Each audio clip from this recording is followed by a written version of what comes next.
कर्नाटकातल्या बेंगळुरूमध्ये ईदगाह मैदानावरती सार्वजनिक गणेश उत्सवाला परवानगी द्यायची किंवा नाही याच्यावरून वाद उफाळला. स्थानिक प्रशासनाने परवानगी दिली, तिथल्या उच्च न्यायालयाने परवानगी दिली, पण सर्वोच्च न्यायालयामध्ये विरोध करणारे गेले आणि त्याला स्थगिती मिळाली. याच्यातून जे काही मुद्दे फार गंभीर समोर येत आहेत आणि ते वारंवार गेल्या काही दिवसापासून येत आहेत, किंवा अगदी आपण असं म्हणूयात की बाबरी मस्जिदच्या प्रकरणाच्या निमित्ताने हे सगळं समोर येत आहे. 2-3 गोष्टी अशा आहेत की ते जरा नीटपणे समजून घेतल्या पाहिजेत. ह्याच्यात होतं असं आहे की तुम्ही एकदा ते पक्षीय अभिनिवेश आणि भाजप, त्याच्यानंतर विरोधी पक्ष, हिंदुत्ववादी तथाकथित आणि सेक्युलर असं म्हणलं की ते ठराविक पद्धतीनं तो वाद जातो आणि मग त्याला दुसरेच फाटे फुटतात. सरळ एक अतिशय साधी अशी गोष्ट, ईदगाह मैदान ज्याला म्हणतात ते असं एक सार्वजनिक मैदान असतं ज्या ठिकाणी फक्त ईदच्या दिवशी सामूहिक प्रार्थना केली जाते. नमाज असा शब्द त्याच्यासाठी नाहीये. दिवसातून 5 वेळा पडला जातो तो नमाज, आणि जो मस्जिदमध्ये असतो एका अर्थाने ती सगळी बंदिस्त अशी व्यवस्था असते. खुल्यामध्ये फक्त एक अशी भिंत असती खुल्या मैदानामध्ये, आणि त्याच्या समोर ती त्या गावातले, शहरातले हजारो लोक एका वेळेस जमा होतात ईदच्या दिवशी, आणि तेही सकाळचं एक विशिष्ट वेळ असते ती, तेव्हा फक्त सगळे मिळून नमाज पडतात, प्रार्थना म्हणतात, आणि त्याच्यानंतर त्याचा परत वापर होत नाही. काही ठिकाणी ही ईदगाह मैदानं ही सार्वजनिक अशा ठिकाणी आहेत, म्हणजे तिची प्रत्यक्ष मालकी वक्फ बोर्डाकडे असं नाही. काही ठिकाणी ईदगाह मैदानाचा काही भाग, म्हणजे ज्या ठिकाणी प्रत्यक्ष ती भिंत उभी केलेली आहे आणि त्याच्या लगतचा थोडासा भाग फक्त वक्फ बोर्डाकडे आहे, बाकीचा भाग वक्फ बोर्डाकडे नाही, म्हणजे तो खुला आहे. बेंगळुरूमधलं म्हणजे त्यामुळे ही पहिली परिस्थिती लक्षात घ्या. एकतर फक्त ईदच्या दिवशी त्या ठिकाणी सामूहिक प्रार्थना केली जाते एक, आणि दुसरी गोष्ट म्हणजे ती जी भिंत सदृश्य जी काही रचना केलेली असते तिच्या जवळपासचा थोडासा भाग फक्त अधिकृतरित्या मालकीचा असू शकतो, पूर्ण ज्याला काही मैदान म्हणतो ते नाही. बहुतांश ठिकाणी अशी जी मैदानं आहेत त्या मैदानांचा वापर इतर कामांसाठी नियमितपणे होतो, म्हणजे धार्मिक म्हणून नाही. मग त्याच ठिकाणचं प्रकरण आहे 26 जानेवारी, 15 ऑगस्ट, 26 जानेवारीची परेड, त्याच्यानंतर कर्नाटकाचा स्थापना दिवस, दसरा मेळावा, त्याच्यानंतर यापूर्वी सुद्धा गणेश उत्सव त्या ठिकाणी कसा झाला होता हेही मुकुल रोहतगींनी शपथपत्रामध्ये आपल्या पुष्ट्यार्थ तिथं मांडलेलं आहे, आणि प्रत्यक्ष त्या उत्सवात सहभागी झालेल्या लोकांचं पण शपथपत्र दिलेलं आहे. त्यामुळे आता मुद्दा समोर येतो की ह्याच्यामध्ये वादाचा कुठलाच विषय नाही. गणेश उत्सव हा सार्वजनिक आहे, तशा अर्थाने त्याला धार्मिक स्वरूप त्याचं नाही, हे अक्षरशः त्यातल्या त्या ज्यांना थोडाफार विचार करायचे ते सगळे मान्य करतात. म्हणजे हिंदूच्या शिवायचे, हिंदू धर्मेतर जे बाकीचे आहेत, इस्लाम किंवा ख्रिश्चन बाकीचे कोणी, हे सगळे मान्य करतात की गणेश उत्सवाचं स्वरूप हे सार्वजनिक राहिलेलं आहे.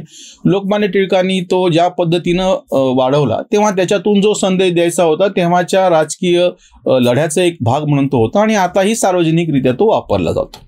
म्हणजे एकतर ती जमीन जी आहे, ती जागा जी आहे ती वक्फ बोर्डाच्या मालकीची असं नाही, खरं तर ती तर नाहीच आहे, पण ज्या ठिकाणी आहे त्याही ठिकाणी फक्त थोडीशी जागा त्या भिंतीला लागून असलेलीच फक्त त्यांच्याकडे आहे, बाकीची नाही. दुसरा मुद्दा, गणेश उत्सव हा धार्मिक स्वरूपाचा नसून सार्वजनिक स्वरूपाचा असल्यामुळे त्या ठिकाणी त्याचा वापर सगळेच करत असल्यामुळे त्या उत्सवाचा वापर करून कितीतरी समाजोपयोगी कामं केली जातात, किंवा काही वेळा पूरग्रस्तांना मदत केलेली आहे, किंवा काही वेळा सामाजिक संदेश देण्यासाठी त्या देखाव्यांचा उपयोग केला गेलेला आहे, किंवा शेवटच्या दिवशीची जी मिरवणूक निघते तेव्हा जे देखावे ट्रकमधून अशी फिरवले जातात त्याच्यामधून सुद्धा सामाजिक समतेचा संदेश आणि इतर गोष्टी अशा बऱ्याच, म्हणजे बहुतांश वेळा त्याच्यामध्ये धार्मिक असं काही नसतं. आरती ती ठीक आहे, गणपतीची मूर्ती त्या ठिकाणी आहे म्हणून. तशी बंगालमध्ये म्हणजे दुर्गा पूजा जी होती त्याचं जे स्वरूप आहे, किंवा रास जो नवरात्रामध्ये ज्या पद्धतीने गुजरातमध्ये पण खेळला जातो, हे तसे धार्मिक उत्सव उरलेले नाहीयेत, हे सार्वजनिक झालेले आहेत, सार्वजनिक मैदानामध्ये ते केले जातात. दुसरी याच्यातली महत्वाची गोष्ट समोर येते की विरोध करायचं हे नेमकं कारण काय. ज्या ठिकाणी नियमित स्वरूपामध्ये 5 वेळची नमाज पडली जाते ती मस्जिद हे तुमचं धार्मिक स्थळ आहे, हा एक भाग. त्या ठिकाणी दुसरं काही होणे हे एक वेळ आपण समजू शकतो. दुसरा मुद्दा असा होता की जो राम मंदिरच्या प्रकरणामध्ये गांभीर्यानं समोर आला होता, आणि आजही तथाकथित सेक्युलर बुद्धिवादी त्याचं उत्तर देत नाहीत. सुब्रमण्यम स्वामी यांनी तो अतिशय गंभीर आणि तात्विक मुद्दा उपस्थित केला होता की इस्लाममध्ये प्रत्यक्ष एखाद्या स्थळी जाऊन नमाज पडणे याला तसा काही अर्थ नाहीये. म्हणजे जसं स्थल महात्म्य इतर धर्मियांमध्ये सांगितलं गेलेलं आहे, किंवा हिंदूंमध्ये विशेषतः रामाचा जन्म झालेला आहे, कृष्णाचा जन्म झालेला आहे, त्याला एक विशिष्ट महत्व आहे, किंवा तीर्थयात्रा कुठं करायच्या, चारधाम यात्रा कुठे करायची, ज्योतिर्लिंग कुठले आहेत, देवीची शक्तिपीठे नेमकी कुठली आहेत, काही कारण असोत, पण नेमकं त्या स्थल महात्म्य नावाची जी गोष्ट आहे इस्लाममध्ये ते नाही.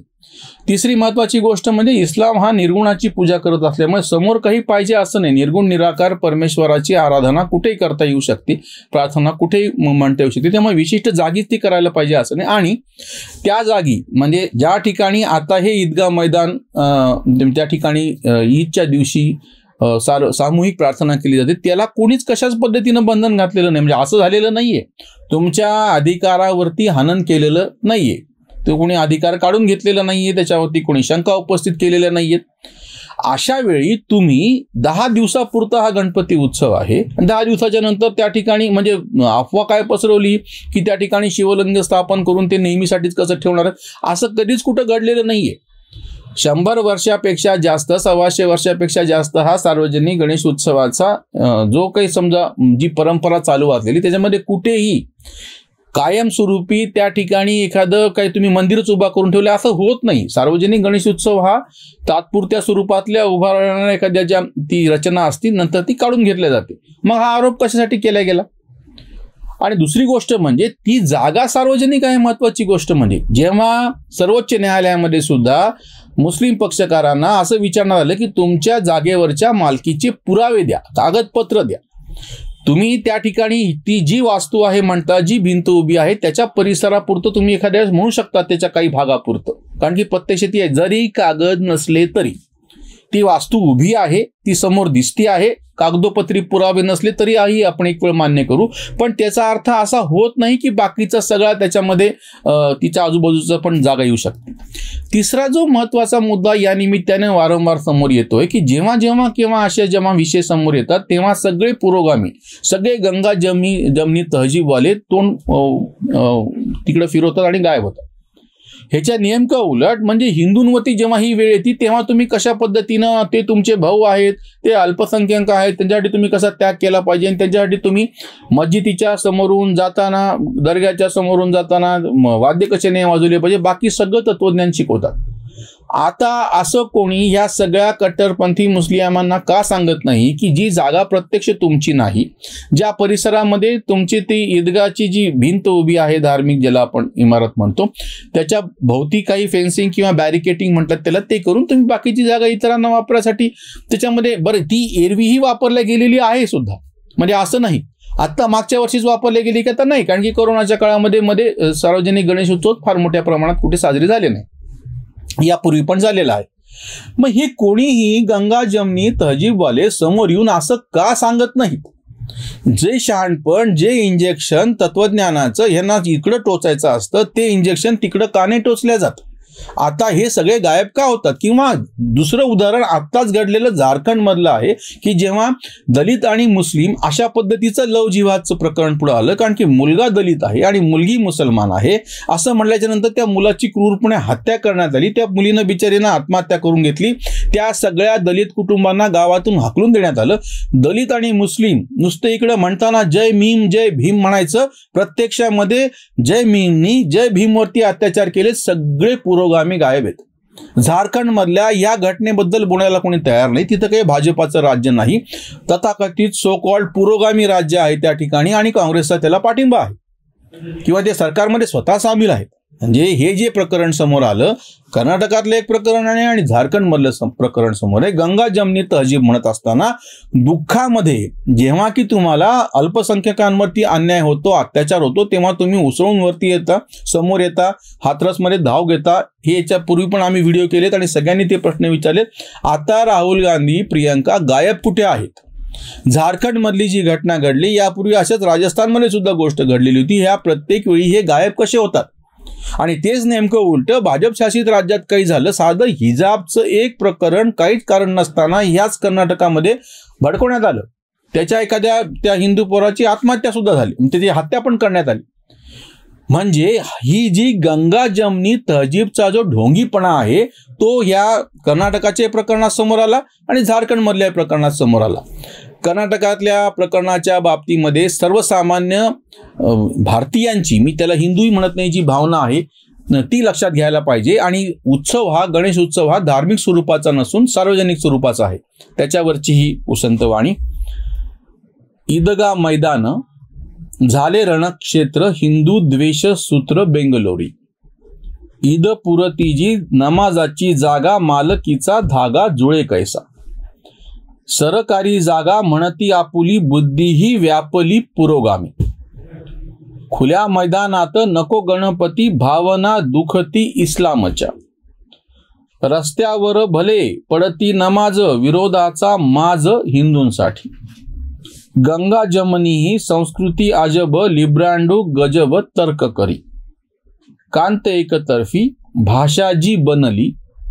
कांत एकतर्फी भाषाजी बनली विण उसवली सौहार्दाची. विण उसवली सौहार्दाची. जो काही सामाजिक सौहार्द ठेवायचा आहे तो कायमस्वरूपी हिंदूंनीच ठेवला पाहिजे असं ते जास्तीचं नाकवरती करून जे इंजेक्शन दिलं जातं ह्याच्यातले लोक हे कधीही चुकून अशा प्रसंगी जेव्हा नेमकं तुमचं जे काय म्हणतात त्याला म्हणजे आणीबाणीचा प्रसंग येतो अशा वेळी जाऊन इस्लाम कट्टरपंथी इस्लामला सांगत नाहीये आणि त्याच्यामुळे आपल्यातला जे काही सामाजिक सौहार्द आहे ते धोक्यामध्ये आलेले आहे. आणि हे आरोप उलट काय करतात की हिंदूंमुळे ते धोक्यात आलेला आहे. हा जो एक पुरोगामी लिब्रांडोंचा जो एक बुद्धिभ्रम आहे तो जाणीवपूर्वक लक्षात घ्या. कुमार केतकर म्हणतात तसा हा उलटा कट आहे. ठरून ठरून हिंदूंना नामोहरम करायचा. इथेच थांबूयात. धन्यवाद.